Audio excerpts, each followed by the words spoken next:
This episode of Yes But Why podcast is brought to you by Audible. Get a free audiobook download and a 30-day free trial at audibletrial.com/yesbutwhy. Over 180,000 titles to choose from for your iPhone, Android, Kindle, or MP3 player. Download your free audiobook today at audibletrial.com/yesbutwhy.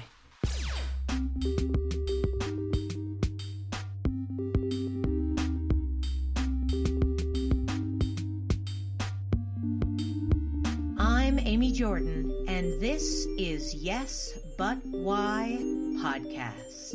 Yeah.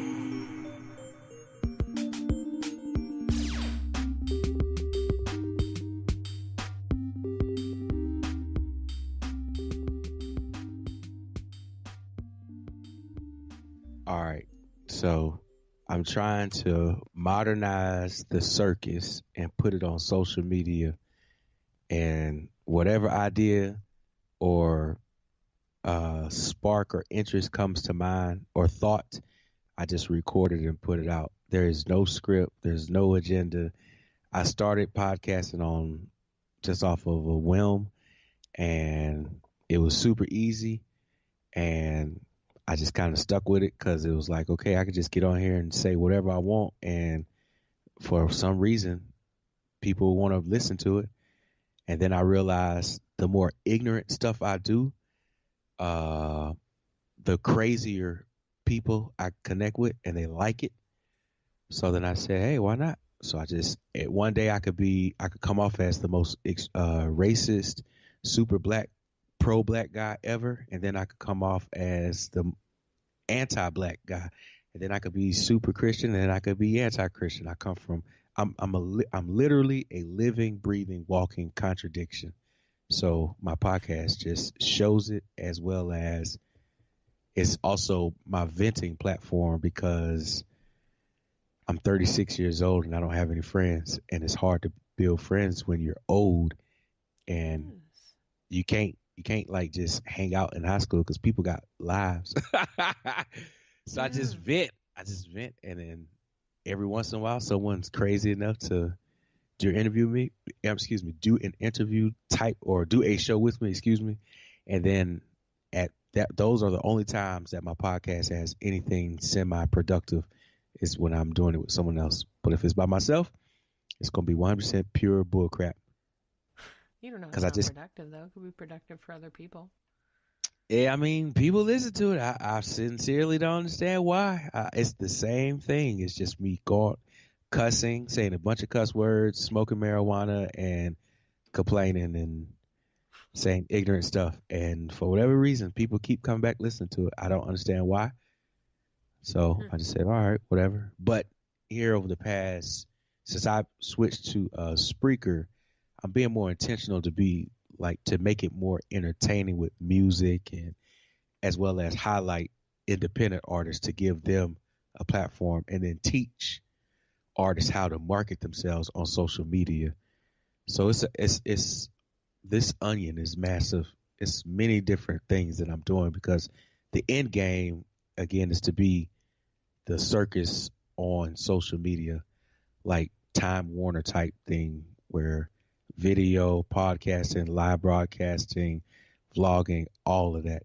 Any way, shape, form, or fashion content can be distributed, or entertainment or whatever, via social media.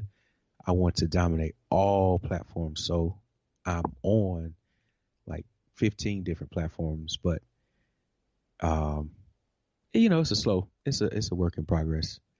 And eventually, where did this idea come from? I was listening to a guy, Gary Vaynerchuk, and he explained during the Great Depression, the number one thing that thrived was the circus, because people wanted escapism, and it made sense to me. It really, really, really made sense to me. So last year I started preparing, as I watched the market continue to crash, and then the greatest president to ever walk the face of Earth got put in the office for the United States. So I just knew I had to prepare. Like, people are going to need something to, some kind of break from this reality. So I just started, And I hope when I first started, I was trying to do it to where by the time I set up the distribution system, I thought it was going to take me like 2 years to do. And during that time, I would have built a band to my own personal band to run through the system. But the system kind of got built way faster than what I expected. So now I don't have a band, so I don't have anything to run through it. So that's, again, why I do just bullcrap until I figure out, what is my quote unquote niche or whatever. What do you mean band? I'm a musician. I'm a drummer, and I wanted to have a live band, like travel.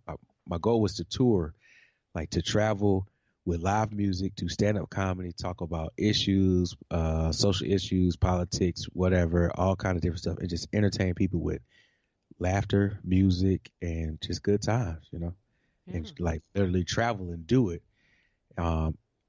Like I said, I kind of built how we distribute our stuff. I built that faster than I did an actual team to, utilize everything. Teams are hard these days too. When I meet a person, if I feel like we got a good connection, then I'm like, yep, let's get married and let's just run. And then 2 weeks later, that person shows, I don't know, for whatever reason, we have to get a divorce. And then, I'm all hurt and broken. And then I find someone else and I'm head over heels. And then 3 weeks later, I was like repeating the same cycle. I do not know how to go in slow. I just know one speed.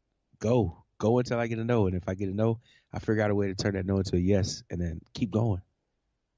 Well, it's really good that you have the ability to turn the no into the yes, and that you can put fire under people to get work done. But at least for you, I want you to find somebody who is as excited to do the project. And I feel the same way about my stuff.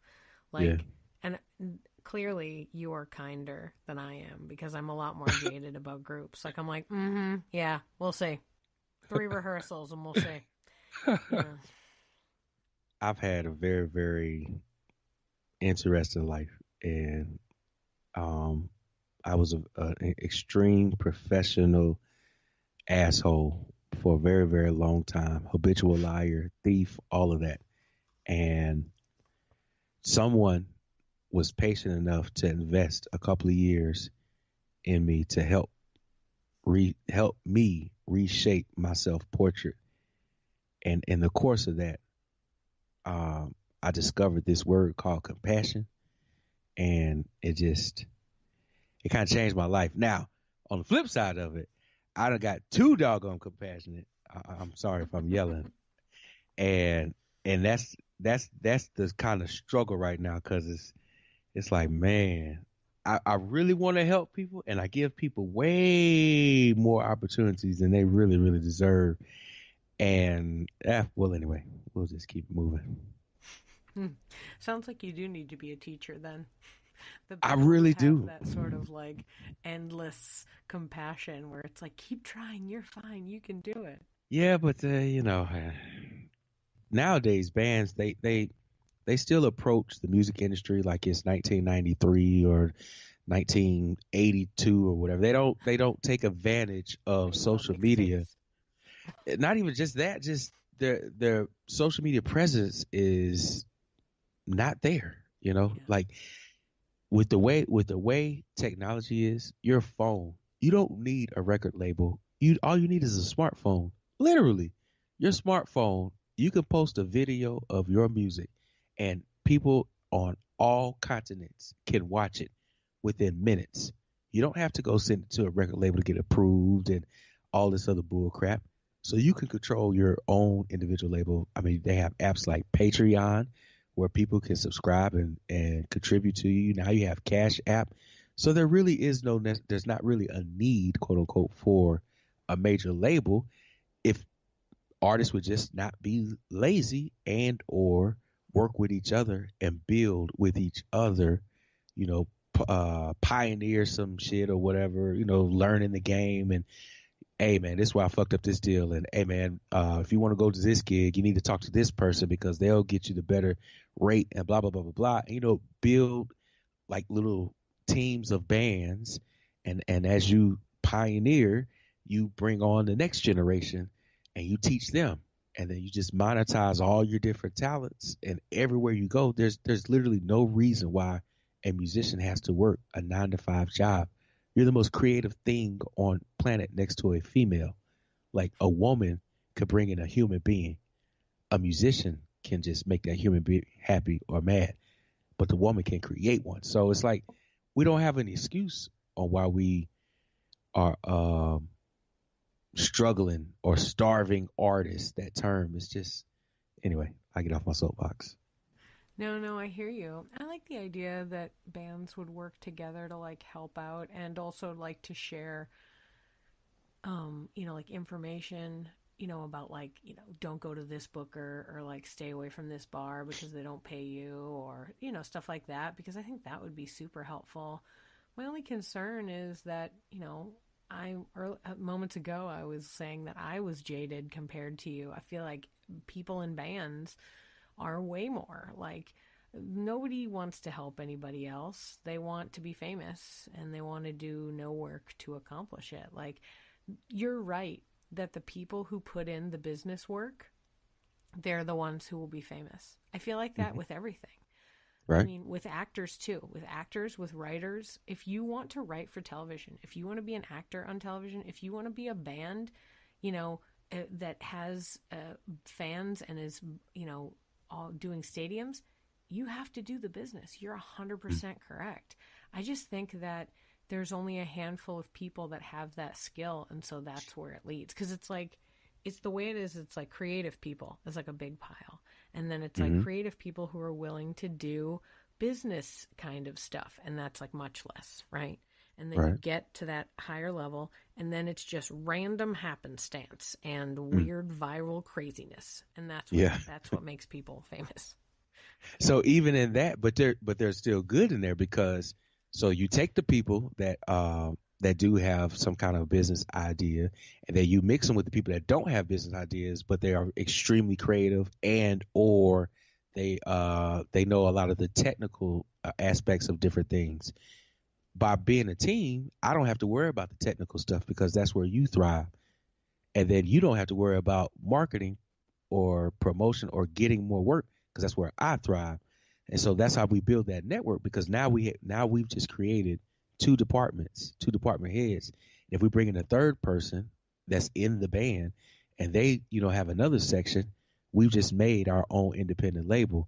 And then if you train someone to replace you, or find someone that a similar personality that you can cultivate their gift that you're familiar with, then that's how you build that network. And then you build the same way you have like your major record labels and things of that nature. You just do it in an independent on a smaller scale, but you have your team that you trust, and that's how you build that community. So we all can eat, but somebody has to prepare the dinner. We all can't sit at the table at the same time, and somebody got to clean up the dishes. So you just play to your strengths. And, if this person isn't a business guy, all right, cool. But then that's where the trust comes in. And, that's when it really gets a little tricky. Is there like where do you live? I live in a little town called Grovetown, Georgia, which is just outside of Augusta, Georgia, home of the Masters, and Fort Gordon, a military base where Cyber Command just moved down here within the past 2-3 years. So the area that I live in, it is 2.5 hours east of Atlanta, Georgia, and about 3 hours west of about 4 or 5 hours west of Charlotte, North Carolina. So we're in a nice little region to get to many different larger markets within driving time as well as short flights. Augusta is home of James Brown, the godfather of soul, and many different little things, yet there has never been entertainment infrastructure that I know of or that I'm aware of that has helped the community of musicians and creative people. So since I moved here because I was trying to get more help with my disabilities from being in the military and stuff like that, trying to get like more medical help and more support with my family and stuff, with my little kids or whatever the case would be. And then after I got here, my itch to play drums and get back into music just became unbearable. So as I tried to get in, I just noticed there literally is no infrastructure. There's nothing to groom an artist from, hey, I want to be a singer. Okay, well, you want to be a singer. Well, let's start, working on this. And then that process to get you from you want to be a singer to learning how to sing and use your voice as an instrument and all of that, and then learning how to write and then understanding music. And then the next step, going to open mics and then doing duets or whatever, and then working as a band. That, the whole process to get you to an actual career where you can make a living. There's nothing at all in place, not even the quote unquote elders that live here. They don't even mentor the younger guys. And so seeing that, and then again, listening to Gary Vaynerchuk talk about the circus as well as reverse engineering a problem, I just saw, okay, wow, we're so close to Atlanta. Atlanta is saturated with hip hop and movies now. Yeah, right. It doesn't make any sense for Augusta not to thrive. You got all this money coming here. Mm-hmm. Millions and millions and millions of dollars. Why not a bunch of musicians and creatives, poets, dancers, all of those people, get like a team of maybe 10 people, and we build our own infrastructure that's unique for the CSRA to make sure that even after we're gone, the next generation, they have a system that they will always be able to thrive, create, express themselves, make a living, travel, and just continue to grow and not become stagnant. There's just no reason for a band of 6 people taking a gig that pays $300 and you have to play music for 4 hours in a bar that can only seat 60 people. You can't make a living off of that. There's no way. And I don't care how good you are or how much people say, oh, the music was so awesome. You can't take that to the power company and pay your bills with that. So I want to just try to show musicians, some of the reasons why you're a starving musician is because you're making stupid business moves. But I digress. Are there when you moved there, did you meet all the people that were doing bands? Are there a bunch of bands and it's just sort of disorganized, or do you just need to find other people to back you up to build this school? Because it sounds to me like you could start tomorrow if you know. I mean, I have started, so it's okay. Good. I was talking with someone this past weekend, and they said, you just been connecting with the wrong people. And I said, no, I don't want to think that they're the wrong people. I've connected with the right people to show me how to get things done once I connect with the right people. The people I started connecting with, they are very talented musicians, but they've gotten very complacent, and they are content with the fact that they will never go on a national tour or whatever. And they have worked very hard to secure residencies in particular bars, and they have built relationships with the local people that frequent those bars. But what they don't understand is they've become very stagnant. They're not allowing themselves to grow, as well as this is business, and with business comes competition. So if you're not growing, you have no other choice but to be a Toys R Us or J.C. Penney's. You've been around the block for 30 years, but now these new young pups are coming in and making you running you out of business. But it's out of your own naiveness, your own complacency, and your own insecurity to do something more or bigger or better or different. Yeah, it can be hard to find a venue and get people together to promise to do a show for sure. Well, that's what I've learned. In this particular area, I've learned to do the show that I want. Number one, I have to pay the musicians because I don't have the rapport to do it off of good faith, which I get. I'm the new guy. I'm the outsider. I get all that. So I've discovered my budget. I now know my budget. Mm-hmm. I have a pool of musicians that I once I pull the trigger to do the show, I know who I'm going to use. I'm just trying to make sure the technical side is good because I want to make sure that when we do it, I want to give them a video product that they can use as that can also be used as an electronic press kit for them to get other gigs, as well as I want to make sure that I have corporate sponsors like, McDonald's and Burger King. They all have what they call urban funds and all of that where they invest locally in businesses. So I need to get those partnerships to make sure, overhead and all that.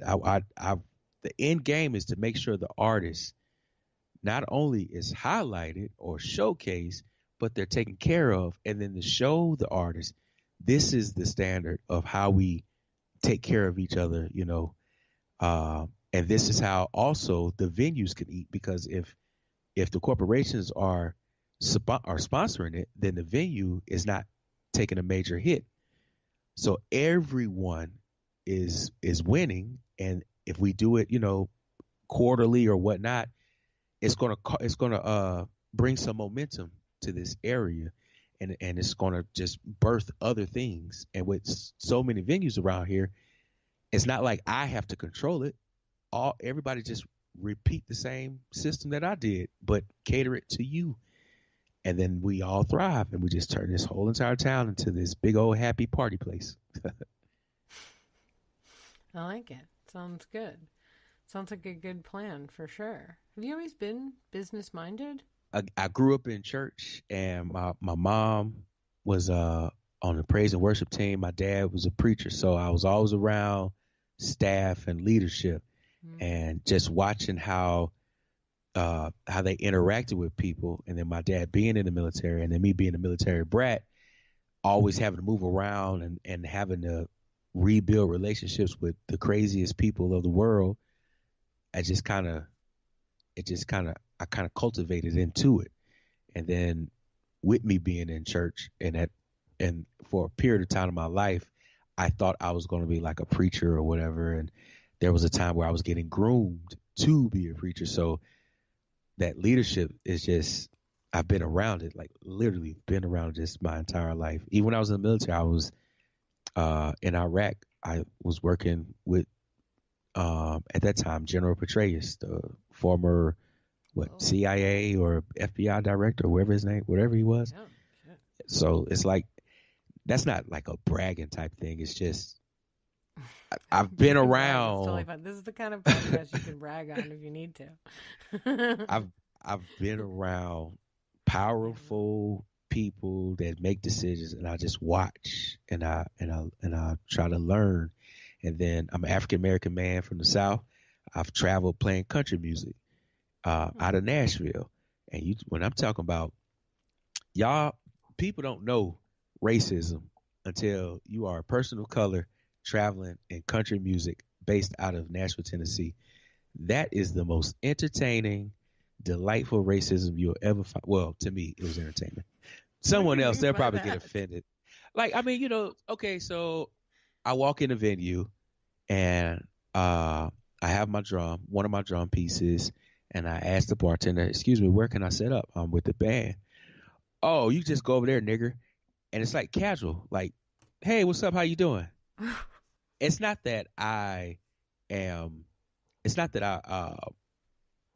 have pride in myself or don't want to stand up for myself. When I hear it, I just keep it moving because I've heard it so many times. Like, I have to literally be upset to respond to being called that.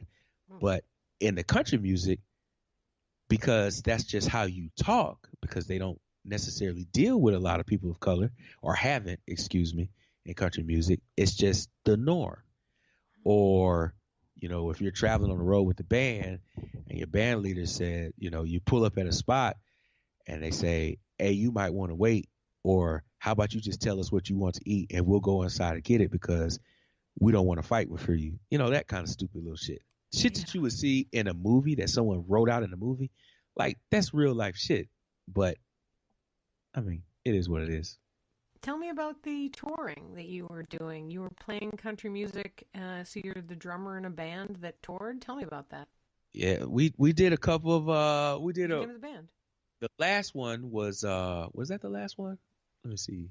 No, that wasn't the last one. Okay, Rodney Watts and Soldier's Pride. I met Rodney Watts when I was right before I got out the military. Or no, as I was leaving the military, I was in a unit for soldiers that were pretty fucked up and couldn't do their job or whatever, and transitioned out of the military. And I kind of met him through that unit because he was working through some medical issue. Excuse me. And then there was another guy. His wife was in the military, and he's a musician and an audio engineer. Me and him, we kind of really, really clicked and bonded. So it was those two, and I ended up bringing a guy I knew from a gospel church to play keys, and we kind of just formed and gelled. And no, I'm sorry, I'm mixing up two different artists. Man, I jacked that story all up. Okay, so then the So you're in guy multiple Joe. bands.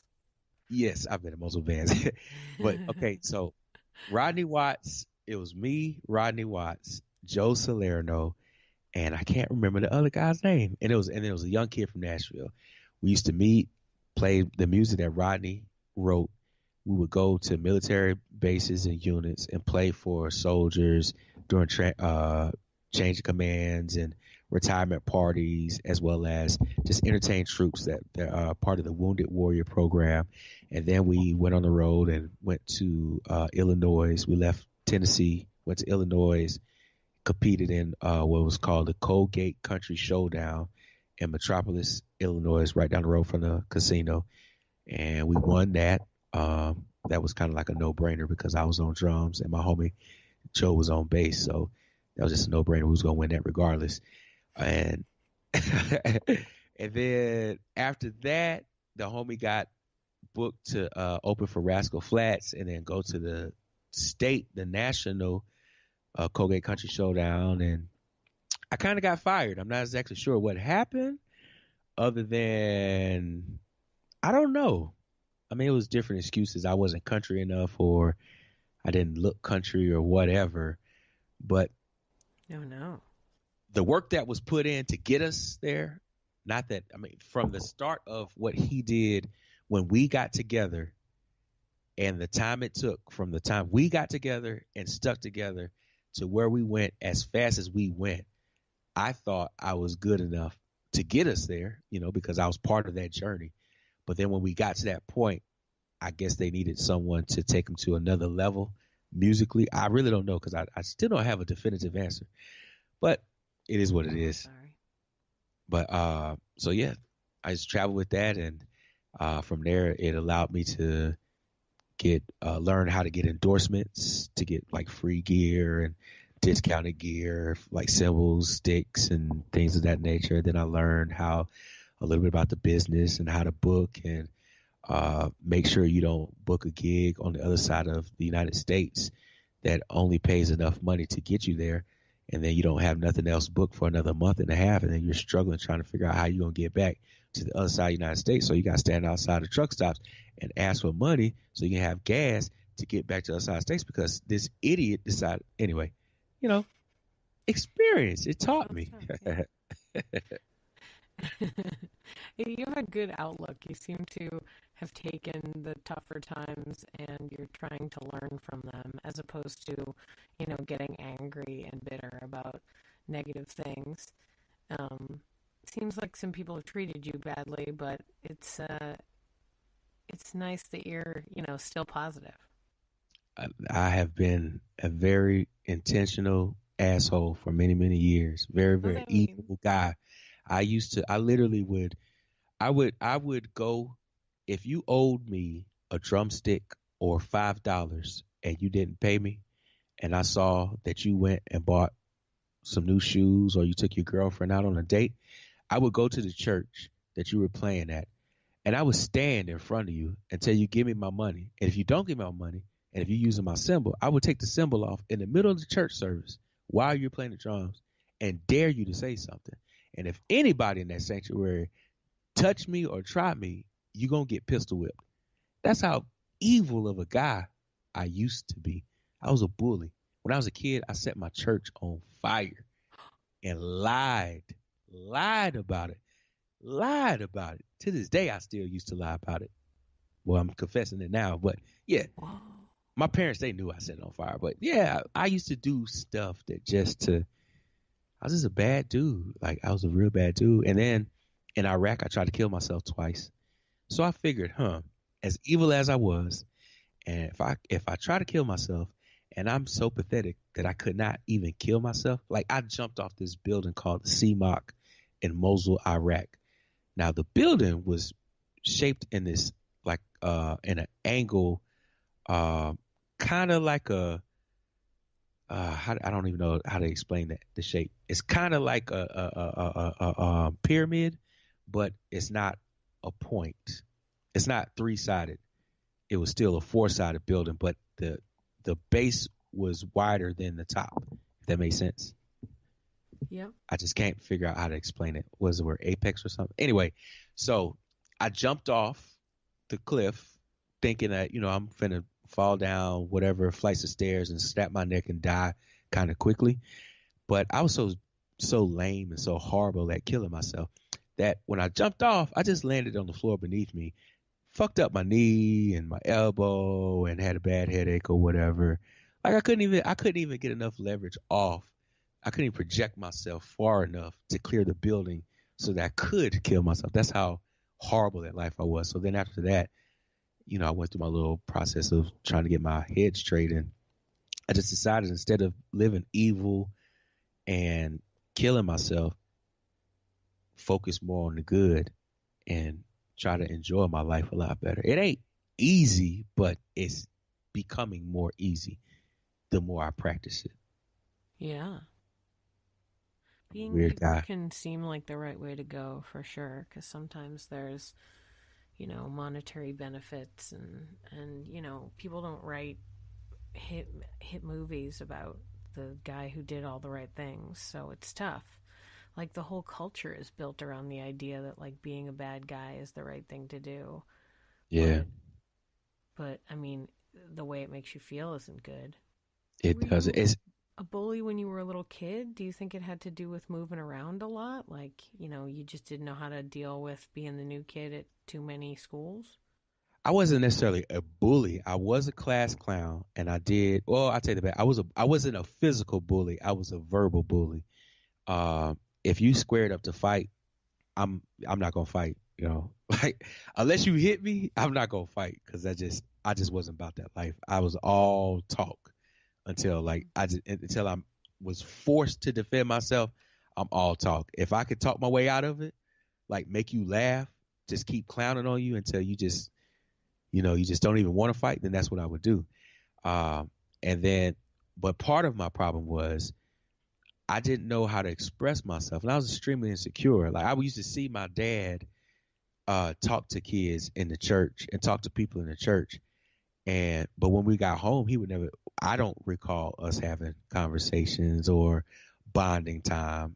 My bonding time with my dad was when he was coming to the school because I got in trouble, or when I was coming home and I was about to get a whooping because I got in trouble at school, or he was coming to one of the classes in church because I was in trouble, or like right before the school year, you go school shopping for school clothes. That's when we bonded. Those were the times when it was discipline or a necessity was being facilitated. There was no let's go fishing and that kind of crap. So seeing him interact with other people and then seeing how he supported my brothers, I have two younger brothers and an older sister, it caused a lot of jealousy.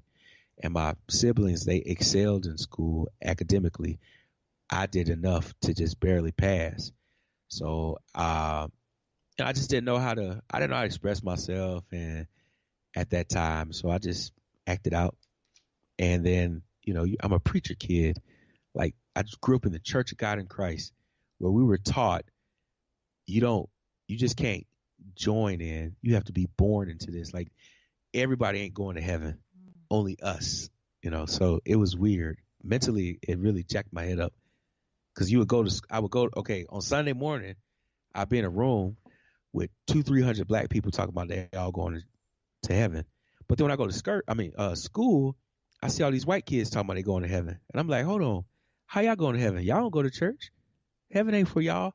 And then as I grew up, it's like, oh, shit, what is really going on? So my brain, by default, has been groomed to be a weird space of contradictions. And so I just live it and just be honest about it. I'm a living contradiction.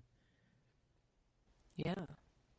After your tough time in Iraq, how did you get over that and turn I haven't. into what is now super positive? Was it you mentioned earlier that you had a friend who really helped you to rehabilitate. Was that when you met that friend and that person helped you kind of get over the hump of depression? I still and haven't. stuff? I still haven't. I mean, I like that the shit I deal with. Not to turn this into some kind of soapbox crap, but I just deal with it every day. It's just people. It's about you. Yeah.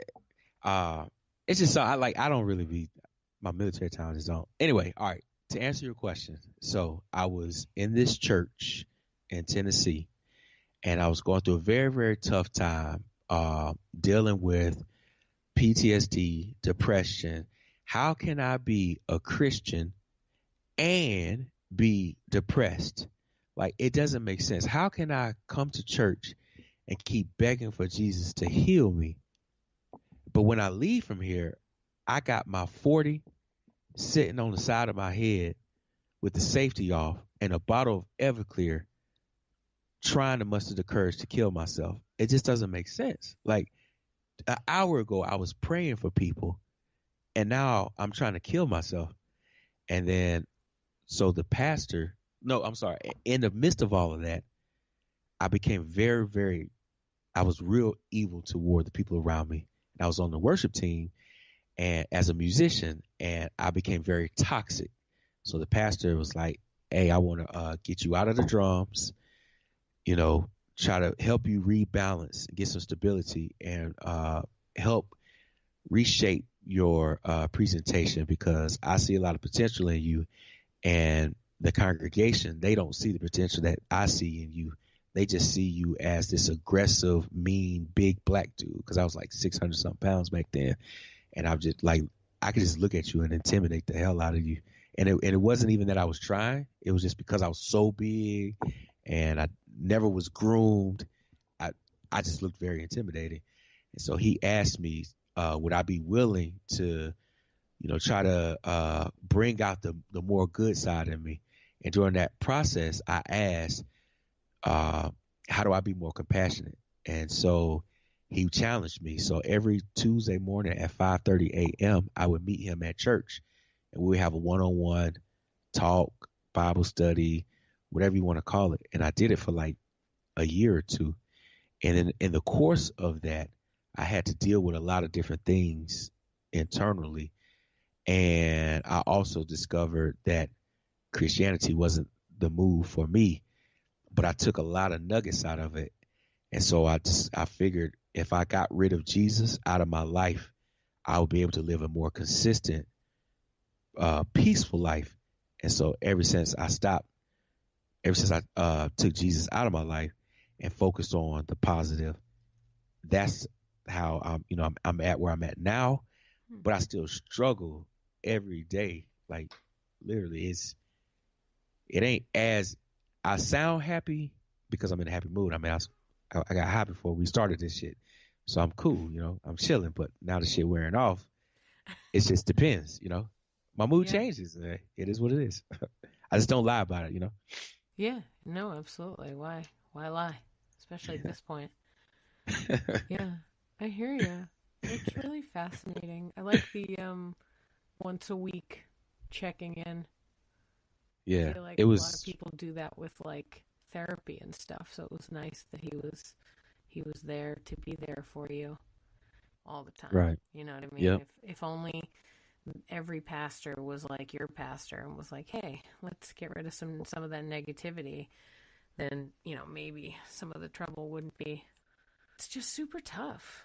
Like, these groups that are supposed to be like groups that help people and really They're just like putting up walls and causing trouble. You know, if there really is a Jesus, if back in the day there was a dude named Jesus, he would be pissed right now about all the stuff that's going on. He would be like, what? People Yep. are doing what with my name? He's like, I was like, be nice to people. That was pretty much my rule. It was like number one rule. Be nice. Wow. What happened? It's trouble. And you know, like people exiting religion, it's the best thing folks can do if there is an honest desire to rebuild as a community. Religion has to be eradicated, because there's no way you can love a person and be faithful to a religion. There's too many laws that are always going to make you default into a quote unquote sinful state, and then it's going to bring all this condemnation on a person. But it's like, if you just know, if I don't walk up to you and look you in your eyes and say fuck you, if I don't do that, we're not going to have a problem. But if I come up in an aggressive way, it's going to cause a problem. So if we just basic common sense of, courtesy or whatnot. Now I get culturally there are some differences. Like for me, one huge problem that I keep hearing people have about me, I could walk into a room and not say anything to anyone and will never be mad. And if a person comes to me and talk, I can hold a conversation. I don't care if you are the president of the United States or a crackhead in Ethiopia. It doesn't matter. I can hold a conversation with any person. I'm not a dude that just walks in a room greeting people. And I hear people, good morning, good morning. It's like, man, are y'all not tired of saying that? Y'all sound like damn little birds. What are them birds that you just repeats everything you say? Parakeets or whatever. That's what people sound like. Yeah. It's like, what's the point of that? If I just don't understand that crap. But I forgot where I was going with that. You don't understand when people say hello to each other? Yeah, I don't understand why. No, I don't understand why people get offended if you don't say. If you walk in a room and you don't greet everyone, why people get offended about that? That doesn't make sense to me. Why are you mad that I came in this room and didn't say hi to you? I don't owe you anything. Because there are shy people that exist. You know what I mean? Like they have a valid reason for not saying anything. But in the South, Southern hospitality. No. Your mama ain't raised you better than that. Now, if you go up north, they'll run you over up north. There's no courtesy. There's no hospitality up north. But in the South, it's like expected. And it's just strange. But to me, like I don't give a crap. If you don't say good morning, I don't really care. Only person I really care about saying good morning is people that live in my house that I provide for. Sure.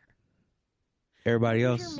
You said that you traveled a lot when you were your dad was in the Army. Where were you mainly raised? Like, what's your main home base? Perhaps culturally, you're more northern, and so when people say, get all Southern hospitality where you are right now, it's just foreign. No, I was most of the years that I can remember is in the South. I was born in Texas, and then we lived in Oklahoma for like 4 years. Then we lived in Fort Bend in Georgia for a couple of years when my youngest brother was born. And then we lived in New York. We only lived in New York for like 3 or 4 years. But the majority of the time that I can remember has always been in the South. Either Texas, Alabama, Georgia, Kentucky, Tennessee, or Oklahoma. That's where that's the most of my memories. So we moved to Grovetown, Georgia in my 6th grade year, and before that it was either Alabama, Oklahoma, Texas, or like the place I was calling. So I connect with the South. I call the South the home. It resonates with me the absolute most. But after I joined the military and came back, that's when I started not speaking. Before the military, I was the life of the party. I'm a Leo.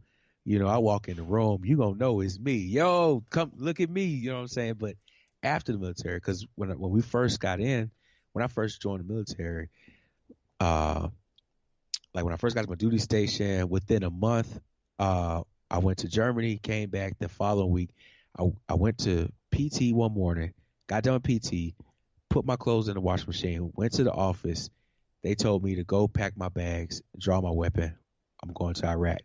Went back to my barracks room, took my clothes out of the washer, put them on my bed, packed up the BDUs that I had, 2 pairs of boots, drew my weapon. That was the last time I saw my clothes. I never packed my stuff up. I didn't see anything until I got back a year and a half later. And when I opened up the box, everything had mold on it, and there was dry rotted, and, rodents got in there and ate all my stuff up, and whatever the case would be. So the South is what I connect with, is what I'm most familiar with. And even in the military, I've always been around the Southern people in the military. So did I just mix two questions up? Giving you a hard time for not saying hello? People in the military? No. No, the South. Southern. The South. It's the South, because that's where I live, the South. Sure. Southern hospitality. But, you don't have to listen to everyone. Everybody's got an opinion. Opinions True. are like assholes. Everybody's got one, right? I mean, True. who cares? Yeah. So they're mad that you didn't say hi. Okay. I just kind of get, it's one of the things where I'm not a type of person that can just kind of stay quiet forever. People are attracted to me. And so I guess people want to connect with me. And since I don't say hi and I do have a strong poker face, I guess they think I'm mad or whatever. And I don't know. I just don't think about it at all. I put my earbuds in, I go in the room, do what I need to do, and I leave. And people, they just go complain to other folks. Well, you know him. Well, talk to him. Why he didn't speak to me? And I'm like, who are you? I didn't have a radar saying that I was supposed to know who you were. Like, I just came to an event. Like, there was no sign saying you need to meet this person because they are God. Well, He's just a human being. You're trying to build a community. Wouldn't you want to, walk around and be Mr. Community? Yes, but not what is it called? Every day? No, not selling it, I want it to be more organic. I don't want to sell you a drink. drink. We were talking about at the very beginning, which is trying to find people that want to work with you and trying to find people that want to be part of the project. I find that I have to be way more gregarious and proactive about getting stuff done, when I want to accomplish a task than regularly. Now that I mentioned before that I'm doing the stay-at-home mom thing with my baby, and so I've been 2 years at home alone with a baby, and babies they're not great at conversation. No, they're not. There's something we all get to a point where, sometimes we want to be reserved. And I mean, I'm 40 and you're 36. We're similar in age. I feel like you get to a point when you get a little bit older where you're like, well, I don't need to deal with being the life of the party anymore. Right. And I don't go and do big social things and go in hey, everybody, Amy's here. Wow. It's not, it's not how I do it. But I still think that when you want to when you want to get your classes going and you want to get your, community together, you're gonna have to step out of your comfort zone and be gregarious guy, you gotta be, hey, everybody, because you have to convince people to want to take classes with you. I'm just playing devil's advocate, really. No, you're absolutely right. I don't want you to think that I'm telling you to do anything with your life. You do it. No, you're absolutely right. I'm just talking. You're absolutely correct, which is in the beginning where I was saying I'm in this transition the past 2 weeks or whatever. That's where I'm at right now. I'm at that point where I have to decide if I'm going to start being more Leo or let that personality come out. So what I did to build to this point last year, I was more of a servant type personality. If you needed something, I would be consistent, be honest, and make sure if I told you I was going to get it done, I got it done for you. And I was trying to build relationships off of genuinely showing that this is how I am and this is what you're going to get, not so much off of the hype and, the selling the dream. I was trying to show how faithful and loyal and consistent I can be in a team situation. And unfortunately, the people that I did that with, they didn't want bigger and better things. So now that I have a history of showing it with those people, the people that actually do want those kind of things are starting to see it on social media. So now I'm in that transition point where I have to be a little bit more. I have to go to their circles because I haven't been in their circles. But now that I've discovered those people, now I have to go in their circles. And then when I do go in those circles, I have to be more intentional to either bring another person to help me vibe off of, to bring out that personality, because it has been so dormant. My daughter just turned 3 in January, and Get it. yeah, like, and my son, he just turned 6, and my wife is a very, very beautiful woman. She's about a decade younger than me, and she is not an emotional young lady. She's a very alpha female, and she was not designed to breed children. And she is not emotional. When I tell you cold, if you sat my wife and a glacier next to each other, the glacier would be considered boiling hot water because my wife is just that cold. But I appreciate her, like that too, though. It's hard. There's so many emotions with parenthood. For me, I am the complete opposite. I need constant. You got to stroke my ego. I need affirmation. I need communication. I need thought-provoking conversations. So I'm so sick of hearing Johnny Test and watching all these little kid shows and stuff. So like trying to figure out how to, when I go out in public, I'm still thinking about, oh man, did I change Serenity's pamper before I laid her down? Did I do this or whatever? I'm not even engaging in the moment, like I see all these beautiful people and music and stuff. Like people want to talk to me and I'm just sitting there looking at you like, I don't even know how to say hi. And all you have to do to say hi is say hi. And I don't even know how to do that. So when you said it was 7 people staring at each other, that's exactly what I think when I'm out seeing people. I'm like, damn, all I got to do is just say hi. And I'm pretty sure we have the best conversation. Fuck them. Oh. Yeah, but I mean, the other thing too is like I was playing the devil's advocate to say like, hey, do this or whatever. But you're right. And to be back on the other side, it's hard to talk to people. It's hard to make friends. It's hard to connect, especially like these days, because I don't know. I feel like with phones and everything, people are less likely to make eye contact. And like eye contact is my bread and butter. Like back in the day when I was like getting people to take classes, if you made eye contact with me, it was done. We were together. Like we were talking. You know what I mean? Like I would just look around a room, and if you looked at me even a little bit, I'd be like, "Hey, how's it going? You want to take a class? Super fun here. Oh my god, I hang out every day." Like, but now, that's exactly how I do. It's like I'm listening to my mirror, if that even makes sense. That's how I used to be. Excuse me, that ain't me now. No, I understand what you're saying too, because same. Like right now, because I'm home with the baby and I don't talk to people, I don't know what to say anymore. Like I got involved. I had been doing this sketch show. I was the director of it for 8 years, right? And I even maintained it through the pregnancy, through having the baby. Like I only took 3 months off of it, and I had everything set up with like guest directors while I was going to be gone when I had the baby. And then when the baby was 3 months old, I came back and started doing it again once a month.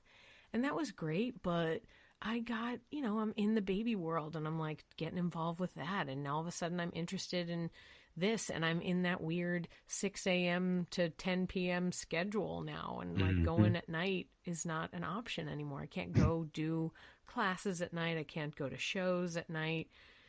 So it's kind of a different situation. And I feel like you mentioned earlier the phrase transition. I feel so much about transition. So like I have a theory that we're all like either we have different levels of like transition, and that like, ooh, actually, oh, this is perfect. okay, I say this every time, and like my audience is probably rolling their eyes right now because they know what I'm going to say. This is my life theory. I think once every 18 years, we become a different person. And I don't mean like we molt or like, I lose my snake skin or whatever. I mean like we go through journeys, right? So for instance, think of the first journey, 0 to 18. Okay.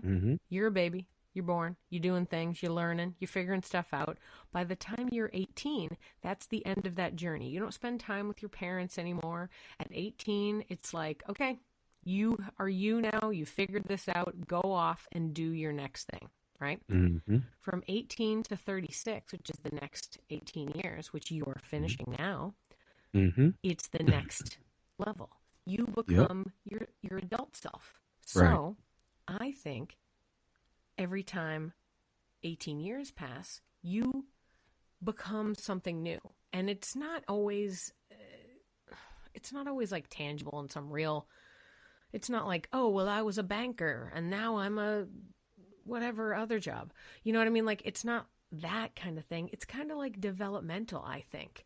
When I turned 36, I was like back to zero.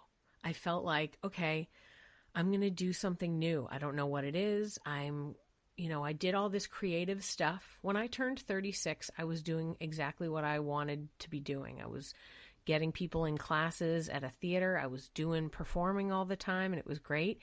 And then it all kind of fizzled because I was a baby again, because I needed to become a new person and have a new journey. And it's almost like, high school friends versus, 20-something friends versus people in your job who are your friends. Like, it's different worlds, but it's still you, right? So my theory is when you go into, when you're going to get older, like when you get to the level of 36 and you go to the next one, you have to forgive yourself the transition. At least that's what I'm telling myself. You have to forgive yourself the transition of being a new person. Like from 18 to 36, I did everything that I wanted to do. But now I don't know what I'm doing. Did you say you have to give or forgive yourself? Which word did you say? I said give, but I like forgive. So say it again. You definitely need to forgive yourself. I mean, think of all the things you did when you were 15. You can't be mad at yourself about that. Are you kidding? Think of all the things you did when you were 5. Like, I don't know. Like, my baby's crazy. He's totally mischievous. He'll, like, throw things, smash things. He's, like, crushed my glasses twice. Like, am I mad at him? Am I going to, like, hold it against him when he graduates from like, high school? Am I going to be like, yeah, well, you broke my glasses, asshole? No. You know what I mean? So I feel like you have to. The word forgive is right. Even if I didn't use it, it's the right word. You do. You have to forgive yourself the journey. Interesting. It's like everything you just said is just basically sums up my life. Yep. Because the past 2 weeks I've been wondering, what in the fuck is going on? I feel like I'm on some kind of weird reset. And especially as it relates to this podcasting and Big Sam Presents, I've never in my life gone this far in the entertainment industry. Every day that I wake up and do anything new, it is the furthest. I'm setting a new record as it relates to my career in entertainment. And I'm using the stuff that I've learned over the past, God knows how long I've been doing this for other artists, but now doing it for myself, it seems so brand new. And because everything I haven't done it before and everything is like uncharted territory, I really believe that I am an 18-year-old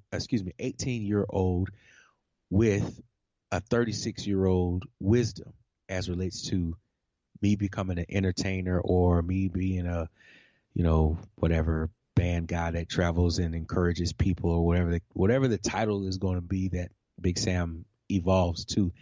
So I'm on my reset, and it has been a little challenging because how do I go from, there was a time where I used to be able to, I walk in the club and if I saw a young lady that I wanted, I just stared at you. And like you said, I would make you come to me, with my eye contact. And once we made eye contact, I'm in there like swimwear. There's no denying it. You can't stop it. It's just 100% facts. And so now when I go out, not that I'm trying to go out finding all these different people or whatever, but the attraction is very much still there. Totally. I just don't know how to get back to the initiative where I did. Understand. How long have you been married? May will be 6 years. Whoa, weird. Yeah. That's so crazy. Yeah. Me too. Like in October, I'll be married 7 years. But like I really feel like I was great at dating. I was awesome at dating. Yeah. I could convince anyone to date me. I was so good at it. I would go. I have never met. Oh. And I would make people. I would be like, find the hottest guy in here, and I guarantee you, he'll love me. And they'd be like, what? No. I'm like, find him, point him out, do it. Yeah, it was just like this ridiculous thing. Wow. Hold on, I gotta say this. Wait, hold on. Before I'm being very rude. March 11th, 2019 at 10:27, I have officially reconnected with my twin, who happens to be a Caucasian female of all goddamn things. Holy hell. Yo, we are very, very similar. That is so wild. So the ability to convince people to date you, I think, is almost like sales, right? Like it's like the same kind of thing. And I've often thought that I have this ability, right? So I need to be able to use this ability in a new way. And how do I do it for myself? So lately, I've been trying to use it. So it's like you have a superpower. I have the superpower, and clearly you have the superpower. We have an energy. People want to be around it, right? Mm-hmm. And even though sometimes, you want your own space, great, take your own space in your own time. But when you're out in the world, you got to be outside gal. Or guy, rather. You know what I mean? You got to be like, hi, how's it going? What's going on? Come hang out. You should get business cards. You should be handing business cards to everybody. I have them. Yeah, of course you do. I have a box. I have a box in my truck, and when I get out my truck, I look at this box of cards, and do not even reach down and grab them. Oh my God, you got to hand them out every time. But see, a few years ago, I couldn't keep enough cards on me. Like, it's just so strange talking to you. It's like, man, dang. The weird thing is, even though we are having a tough time, there are people who are having a much worse time. Yeah. Like, and don't get me wrong, your situation sounds super intense, and I don't know anything about your situation, so I do not judge it in any way. From my own point of view, I just know even when I'm having the toughest day ever, I try to write some gratitude. Like, okay, but what are the good things? Like, okay, good things are going on. My life is good. I have all the things I want. I got my baby and my husband, and I'm not, worried about money today. So things are good. But it's wild and difficult to get yourself up to the next thing, especially too because like the world does not love people in their 40s. Like nobody's like, know what, I'd love to hang out with a 40-year-old white woman. No one says that. Nobody. Oh, right. Yo, I was thinking about that the other day because so this band I've been chasing around or whatever, their crowd is 30 to 50-year-old people. And I was just sitting there thinking, like, why isn't this market? It's a huge market because, like, most clubs you get these little young 20-year-olds, college kids, and stuff like that. But for me to see all of these middle-aged people wanting a place to go party and stuff, and there's not much of a demand for it, and even the people and the entertainment that's catering to this crowd, they're like half of their age. So there's not really a large connection between the people on the stage and the crowd, but yet this crowd keeps coming. So I'm just wondering, with me being my age, if I just go ahead and just like I'm trying to teach myself how to play bass because I want to build an original funk band and bring back funk in the area that I live in Augusta or whatever, or excuse me, yeah, the area I live in or whatever. And so I'm just wondering, I really believe I can connect with this with this demographic of this so-called middle-aged people, as well as through social media show, okay, I'm starting over. Some of you are getting ready to retire and you're going to need a new career.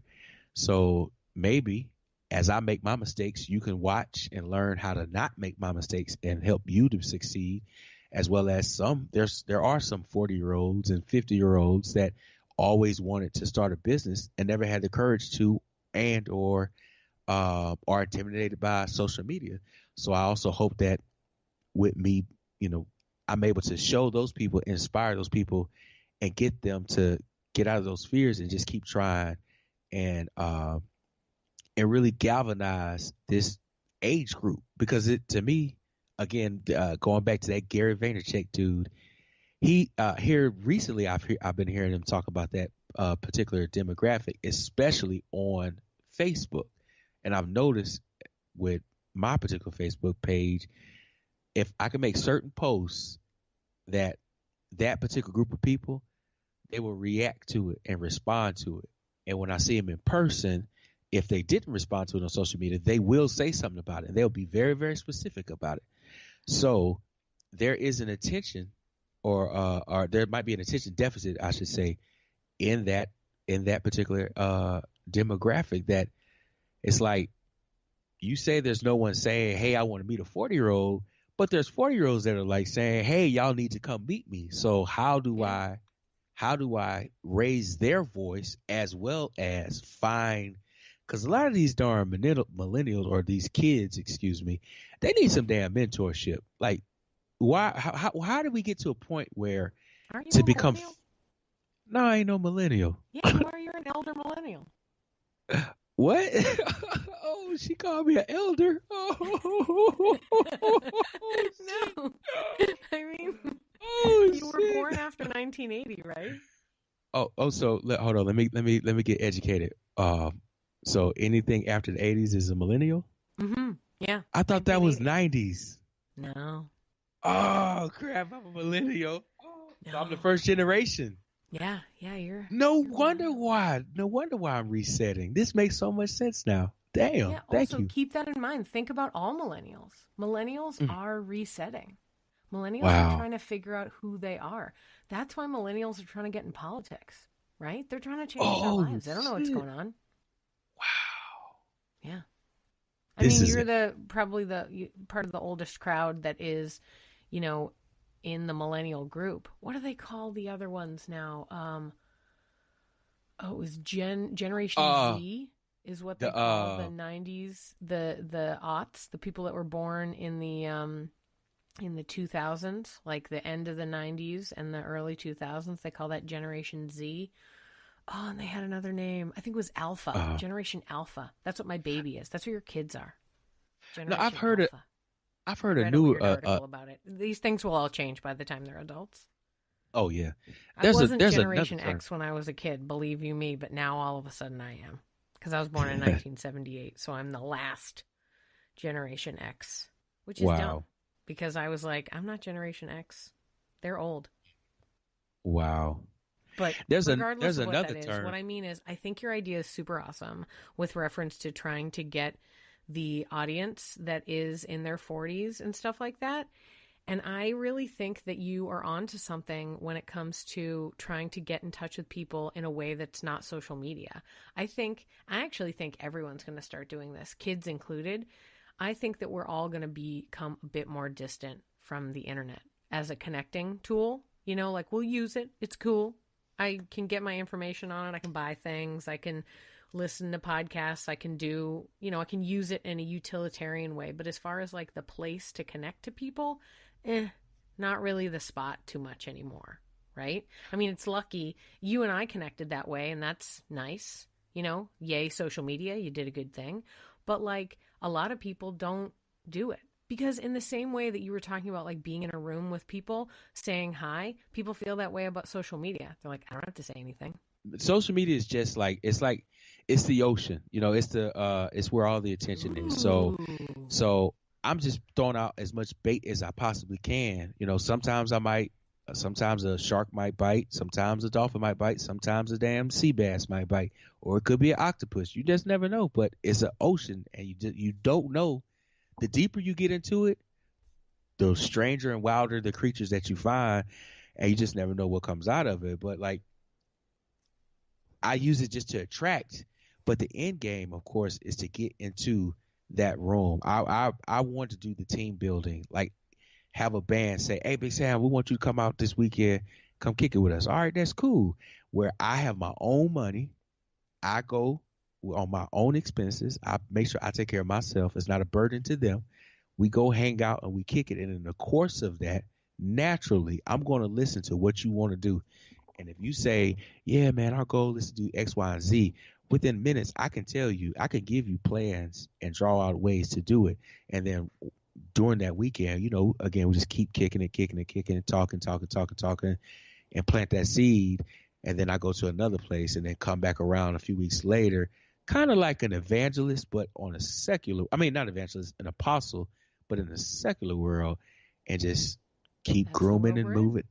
Yeah, and just moving and grooving, and just the in-person team building coaching is where I will thrive. I just use social media to let, as the attracting point.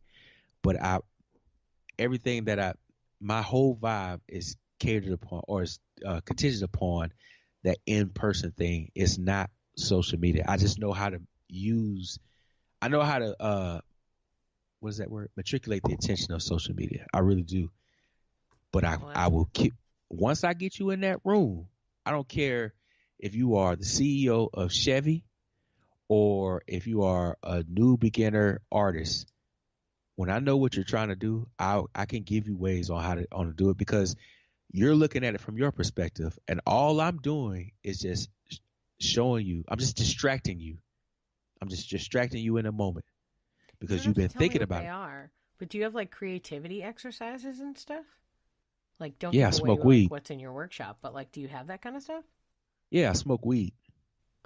Sure, but I mean, like when you're going to your, if you're doing or maybe these are just new ideas, but like when you're developing your workshop, do you have like, things that people are going to do to like learn so that, like you're going to do this project, and then at the end of the project, you'll have learned X, Y, and Z, whatever it is. It's not, let's see, how do I explain it? I have a general, my go-to responses or whatever, or, ideas. For the most part, most artists always, they struggle with, how do I get gigs? And for me, that's the easiest part of the music industry.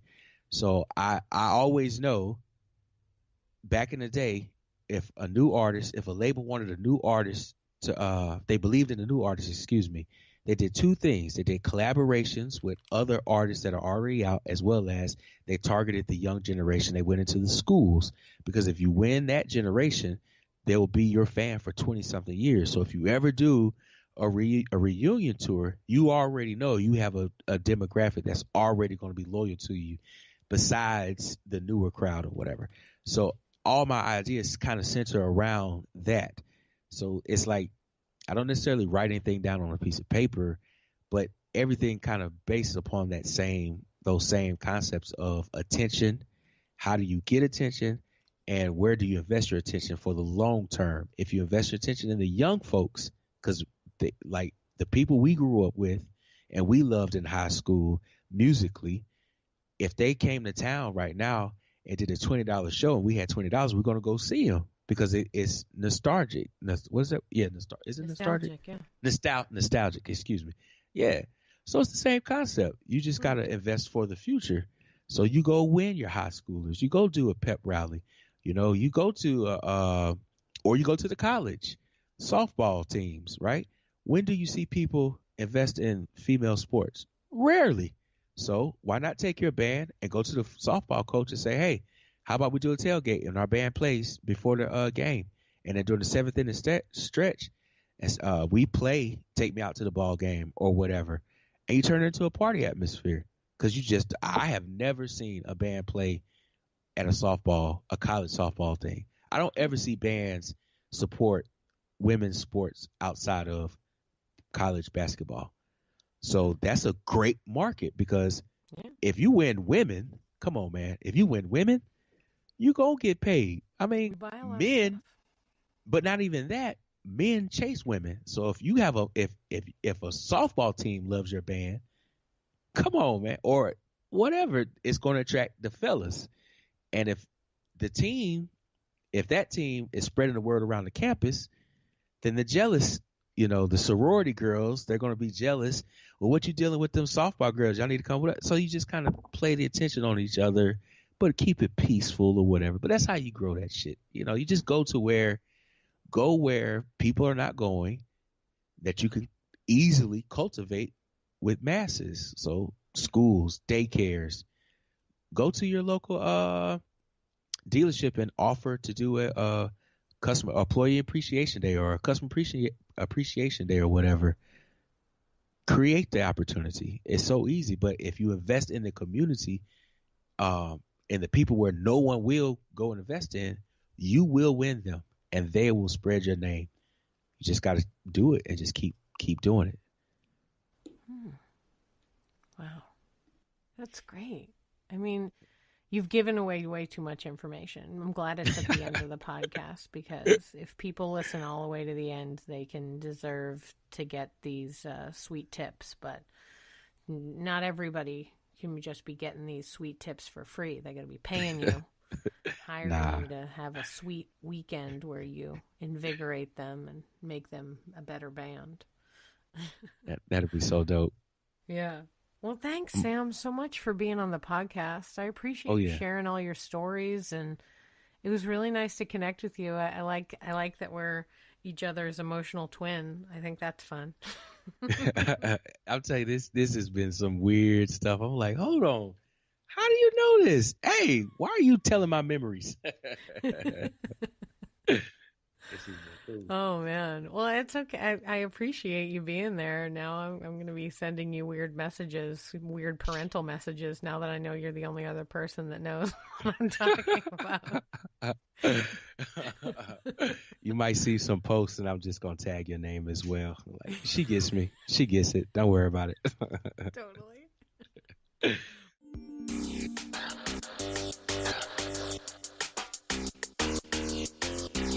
Thanks for listening to Yes But Why Podcast. Check out all our episodes on yesbutwhypodcast.com, or check out all the content on our network, HC Universal, at hcuniversalnetwork.com.